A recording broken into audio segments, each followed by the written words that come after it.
Donald Trump نے ایک اور امن معاہدہ کروا دیا۔ آذربائیجان اور آرمینیا کے درمیان مکمل جنگ بندی کا معاہدہ طے پا گیا۔ امن معاہدے پر دستخط، امریکی صدر کی دونوں ممالک کے صدور کے ساتھ میڈیا سے گفتگو۔ کہا دونوں ممالک بڑی جنگ کی طرف جا رہے تھے، انہیں کہا لڑائی نہیں تجارت کرو۔ دونوں صدور نے یقین دلایا ہے اب جنگ نہیں ہوگی، اب دونوں ممالک تجارت اور معیشت کو ترجیح دیں گے۔ ٹرمپ نے ایک بار پھر پاک بھارت جنگ بندی کا بھی تذکرہ کیا۔ آذربائیجان کے صدر نے کہا آج تاریخی دن ہے، امن کے لیے نیا راستہ کھلا ہے۔ آرمینیا کے صدر کا کہنا تھا جنگ بندی امریکی صدر کی عالمی لیڈرشپ کا ایک ثبوت ہے۔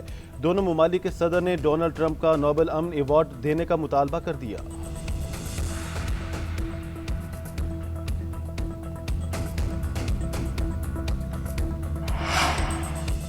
صدر ٹرمپ اور مودی میں تلخیاں کیوں بڑھیں؟ امریکی جریدے نے بھارتی وزیر اعظم کی بزدلی کا بھانڈا پھوڑ دیا۔ بلومبرگ نے رپورٹ میں انکشاف کیا مودی کو خدشہ تھا کہیں امریکی صدر فیلڈ مارشل سے ملاقات نہ کرا دیں، اس لیے انہوں نے ٹرمپ کے کھانے کی دعوت کو قبول کرنے سے انکار کر دیا۔ 17 جون کو امریکی صدر اور بھارتی وزیر اعظم کے درمیان 35 منٹ کی ٹیلی فونک گفتگو ہوئی۔ فون کال امریکہ بھارت تعلقات میں ٹرننگ پوائنٹ ثابت ہوئی۔ اس تناؤ بھری گفتگو کے بعد ہی امریکہ بھارت تعلقات میں تلخی آنا شروع ہوئی، جس کی ایک جھلک اس وقت سامنے آئی جب امریکی صدر نے بھارتی معیشت کو مردہ قرار دیا، پھر روس سے تیل خریدنے پر بھارتی مصنوعات پر 50% ٹیرف بھی عائد کر دیا۔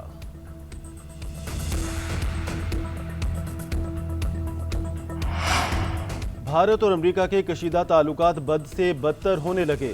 صدر ٹرمپ کا بھارت سے تجارتی مذاکرات سے انکار۔ جب تک ٹیرف کا معاملہ حل نہیں ہوتا بھارت کے ساتھ تجارتی مذاکرات کا کوئی امکان نہیں ہے۔ امریکی صدر کا دو ٹوک موقف۔ بھارت اور امریکہ کے درمیان دفاعی معاہدہ بھی خطرے میں پڑ گیا۔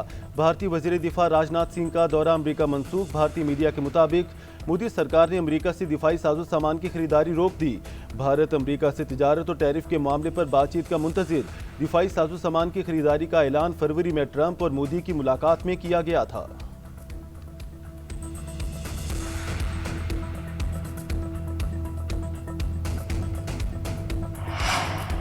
بھارت روس سے تیل کی خریداری کم کرنے پر تیار۔ امریکہ کو ماسکو سے تیل کی خریداری میں کمی کا اشارہ دے دیا۔ بھارتی اسٹیٹ بینک کے مطابق روس سے خام تیل کی خریداری بند ہونے پر بھارتی معیشت کو دھچکا لگے گا۔ روس بھارت کا سب سے بڑا تیل سپلائر بن گیا ہے۔ ہندوستان کا تیل درآمدی بل $12 ارب تک بڑھ سکتا ہے۔ بھارت تیل کا 35% روس سے خرید رہا ہے۔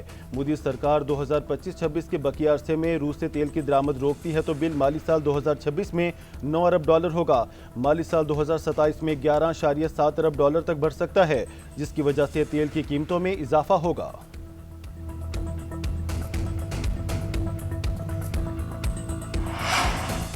اسرائیل نے غزہ پر مکمل قبضے کی ٹھان لی۔ اسرائیلی سیکیورٹی کابینہ کی غزہ پر مکمل قبضے کی تجویز منظور۔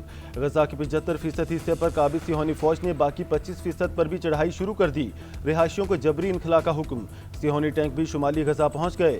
وزیر اعظم نتن یاہو کا کہنا ہے ہم وہاں سے حماس کو ختم کرنے کا ارادہ رکھتے ہیں، اپنی سیکیورٹی کو یقینی بنانے کے لیے غزہ کی آبادی کو آزادی دلانا چاہتے ہیں، غزہ پر تسلط نہیں چاہتے، ہم اسے عرب افواج کے حوالے کرنا چاہتے ہیں۔ اسرائیل کے ملٹری چیف لیفٹیننٹ جنرل ایال زمیر نے غزہ پر قبضے کے خلاف خبردار کرتے ہوئے کہا یہ عمل یرغمالیوں کو خطرے میں ڈالے گا، فوج پر دباؤ مزید بڑھے گا۔ حماس نے کہا ہے نتن یاہو یرغمالیوں کو اپنے مفادات پر قربان کرنا چاہتے ہیں۔ اسرائیل کے غزہ میں حملے جاری، مزید 72 فلسطینی شہید، 300 سے زائد زخمی، امداد کے منتظر 51 شہری بھی شامل۔ ادھر غزہ پر قبضے کے اسرائیلی منصوبے کے خلاف سلامتی کونسل کا اجلاس آج طلب۔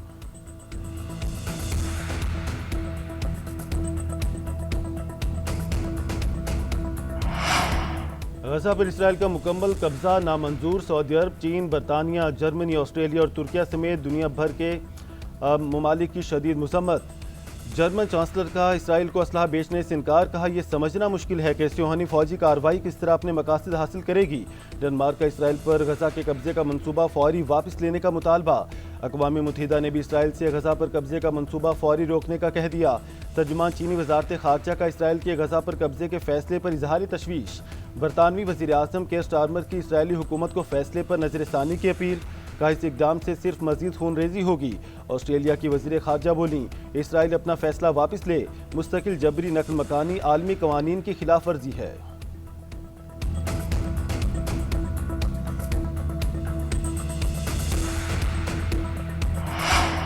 پاکستان تحریک انصاف کو سینٹ اور قومی اسمبلی میں بڑا دھچکا، 4 اہم عہدے پارٹی سے واپس۔ سینٹ میں قائد حزب اختلاف شبلی فراز اور قومی اسمبلی میں اپوزیشن لیڈر عمر ایوب کو فارغ کر دیا گیا۔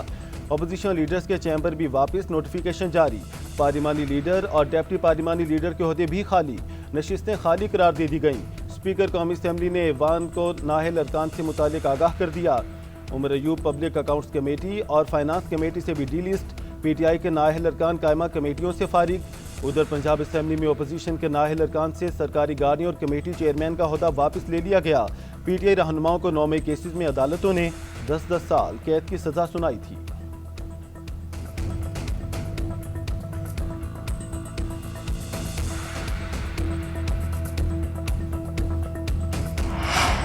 شجاع آباد میں افسوسناک واقعہ، باپ نے بیٹی اور 3 نواسوں کو قتل کر دیا، ملزم گرفتار۔